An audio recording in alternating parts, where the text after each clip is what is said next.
I hate you. You're not our real mom. Emma's words echoed through the house as she slammed her bedroom door. Her twin brother Ethan stood in the hallway, his expression cold and distant. Don't ever talk to us again, he added before disappearing into his room. I stood there, frozen, my heart shattering into 1,000 pieces. My name is Olivia Turner, and at 42, I just watched my own children, my precious twins, turn against me because of a carefully crafted lie. It started 3 weeks ago when my sister-in-law, Diana, moved in with us temporarily after her divorce. She'd always resented me, but I never imagined she'd go this far. While I was away at a teacher's conference, she told my 16-year-old twins a story about their real mother, a woman she claimed I had forced out of their lives when they were just babies. Your real mom loved you so much, she told them, spinning a tale of how I had supposedly swooped in during their parents' rough patch, stolen their father's heart, and driven their birth mother away. Olivia made sure she could never contact you again. I found out what she'd done when I returned home to find my children's photos of me turned face down, their doors locked, and their eyes filled with hatred. My husband James was away on a business trip, and Diana had perfectly timed her poison. Now, sitting in my home office surrounded by 16 years of memories, first steps, birthday parties, school plays, I felt the weight of their rejection crushing me. On my desk sat the twins' baby album, filled with photos of my pregnancy, their birth, every precious moment. But Diana had convinced them these were all elaborate lies. They were too young to remember, she told them. Olivia's been pretending all along. Why do you think there are no photos of you as newborns with her in the hospital? Of course there weren't. I'd been in a coma for 2 weeks after a complicated cesarean. James had taken photos, but I wasn't in them because I was fighting for my life. It was a detail I'd never shared with the twins, not wanting them to carry that burden. My phone buzzed. Another message from Diana. They deserved to know the truth about their real mother. The irony of her words would have been laughable if it hadn't hurt so much. I am their real mother. Every stretch mark, every sleepless night, every moment of their lives was etched into my heart. But Diana had twisted everything, using the gaps in their childhood memories to plant seeds of doubt. I opened my laptop, staring at the draft email I'd written to James. How do you tell your husband that his sister has destroyed your relationship with your children? That she's used her position as their beloved aunt to tear apart our family? The sounds of the twins moving around upstairs made my heart ache. Just last week, Emma had crawled into my bed during a thunderstorm, seeking comfort like she had since she was little. Now she wouldn't even look at me. Diana's voice drifted down from upstairs, consoling them. I know it's hard, but you deserve to know. Your real mom would be so proud of you both. I closed my eyes, remembering the day they were born, the complications that had nearly taken all 3 of us. The moment I finally got to hold them after waking from the coma. James had placed them in my arms, tears streaming down his face, telling me how strong I was, how he'd almost lost us all. A knock at my office door startled me. It was Ethan, his face a mask of anger. We found Mom's letters, he said, throwing a handful of papers on my desk. The ones you hid from us. My hands trembled as I picked up the papers. They were letters all right, but I'd never seen them before. The handwriting was unfamiliar, the dates impossible. They were supposedly written when I was still in the hospital, unconscious. Diana found them in the attic, he continued, his voice cold. She says you've been hiding them all these years. I examined the letters more closely, my blood running cold. These weren't just fake. They were an elaborate deception. Diana had gone to extraordinary lengths to create this fiction, right down to the weathered paper and faded ink. Ethan, I started, but he cut me off.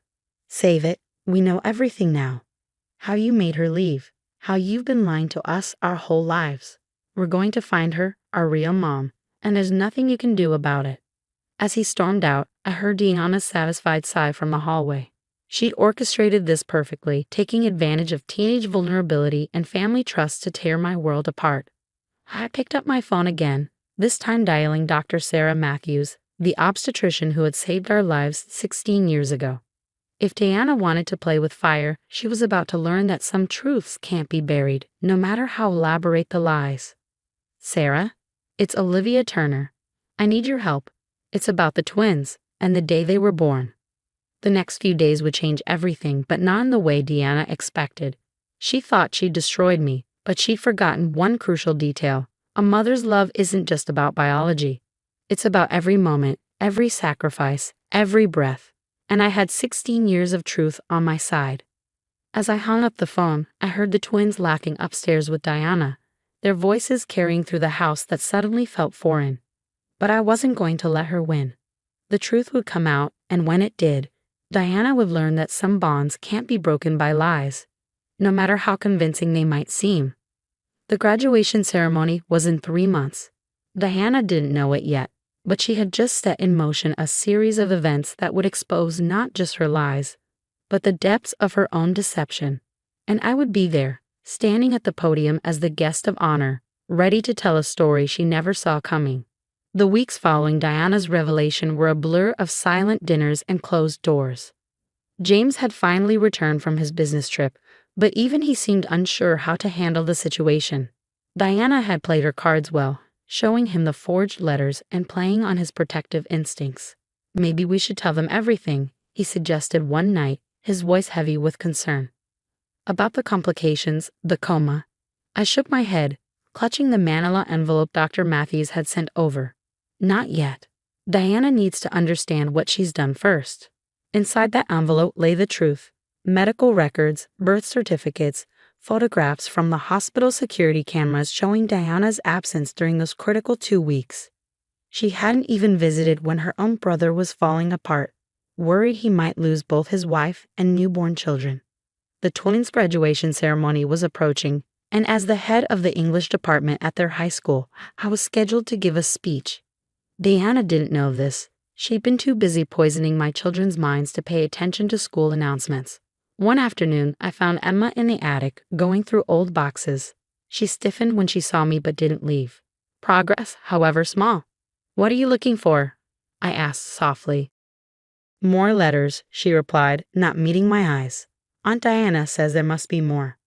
I watched her dig through memories of her childhood. Handmade Mother's Day cards, school projects, family photos. Each item told our story. But Diana had made her doubt even these tangible pieces of our life together. "You know," I said, sitting on an old trunk, "your first word was Mama. You said it in the middle of the night when you had a fever. Ethan said it the next morning, not wanting to be outdone by his sister." Emma paused, her hand hovering over a baby book. For a moment, I saw confusion flicker across her face. These were memories Diana couldn't explain away, moments too personal, too real to be fabricated. That's not true," she stammered, but I could hear the uncertainty in her voice. "The scar on your left knee? You got it climbing the apple tree in Grandma's backyard. You were trying to rescue a cat that didn't actually need rescuing. I carried you to the emergency room while you apologized for ruining your new dress." Emma's hand unconsciously went to her knee. These weren't facts Diana would know, couldn't know. She hadn't been part of our lives then, too busy with her own failed marriages and dramatic exits. The next day, I found a note under my office door, in Ethan's handwriting. "If you're really our mom, why didn't you fight harder when we were babies?" My heart ached. Diana's story had created a wound that only the truth could heal, but timing was everything. Dr. Matthews had warned me about dropping too many revelations at once. Let them start questioning on their own, she'd advised. Diana, meanwhile, was getting bolder. She started inviting friends over, speaking loudly about the poor children and their tragic story. Each word was carefully chosen to cement her narrative, but she'd made one crucial mistake. One of her friends was a nurse at the same hospital where the twins were born. "Diana?" I overheard the friend say one afternoon. "I don't remember you ever visiting when the twins were born. Weren't you in Europe with your second husband?" The silence that followed was deafening. Diana quickly changed the subject, but the damage was done. Small cracks were beginning to appear in her carefully constructed facade. 2 weeks before graduation, I was preparing my speech when Ethan appeared in my office doorway. He looked troubled, clutching something in his hand. "I found this," he said, placing a worn hospital bracelet on my desk. "It has your name on it. Same day we were born." I picked up the bracelet, memories flooding back. I'd worn it for those 2 weeks in the coma, James refusing to let the nurses remove it even after they said I might not wake up. "There's something else," Ethan continued, his voice uncertain. "I asked Grandma about the letters Aunt Diana found. She said Diana wasn't even in the country when we were born." The truth was starting to unravel Diana's lies, thread by thread. But she wasn't going down without a fight. That evening, she announced at dinner that she'd hired a private investigator to find their real mother. James nearly choked on his food, looking at me with panic in his eyes. I simply smiled.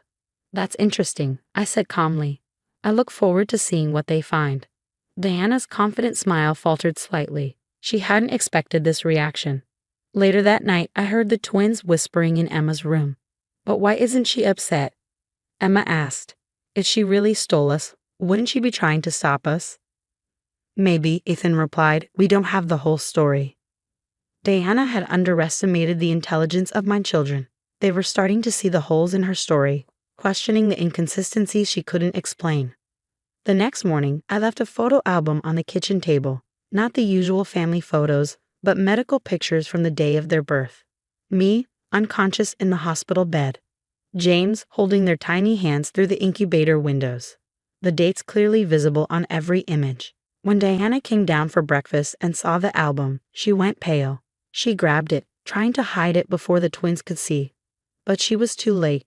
They had already been looking through it when she came in. "Aunt Diana," Emma said, her voice shaking. "Why are you in Europe in your Facebook memories from when we were born if you were there with our real mom?" The graduation ceremony was 3 days away. Diana's lies were unraveling faster than she could spin new ones, and soon she would have nowhere left to hide. I sealed the final envelope containing my graduation speech, knowing that the truth it contained would change everything. Diana thought she had written the ending to this story, but she was about to learn that some tales can only be told by those who live them.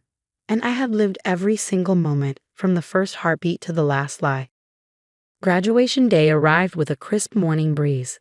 The school auditorium buzzed with excitement as families filed in, finding their seats among the sea of proud parents and relatives. Diana sat with our family, her usual confident smile now tinged with nervousness as she watched me take my place at the podium. She hadn't seen the program until now. Her face paled when she read.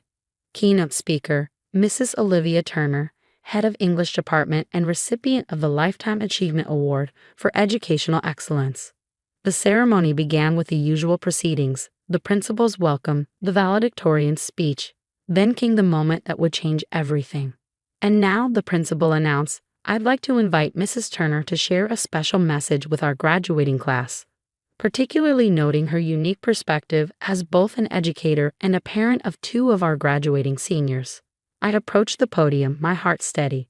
The twins sat among their classmates, their expressions a mix of confusion and apprehension. Diana shifted uncomfortably in her seat. 16 years ago, I began. I lay in a hospital bed at St. Mary's, fighting for my life after giving birth to twins. A murmur rippled through the audience. The doctors had warned me about the risks of carrying twins at my age, but some things are worth fighting for. I pulled out the first photograph, the hospital security footage showing James rushing through the corridors. This was taken at 3:42 a.m., June 15, 2007. My husband had just been told he might lose all 3 of us. Diana's face had lost all color. In the graduate section, Emma and Ethan sat completely still, their eyes fixed on the screen behind me.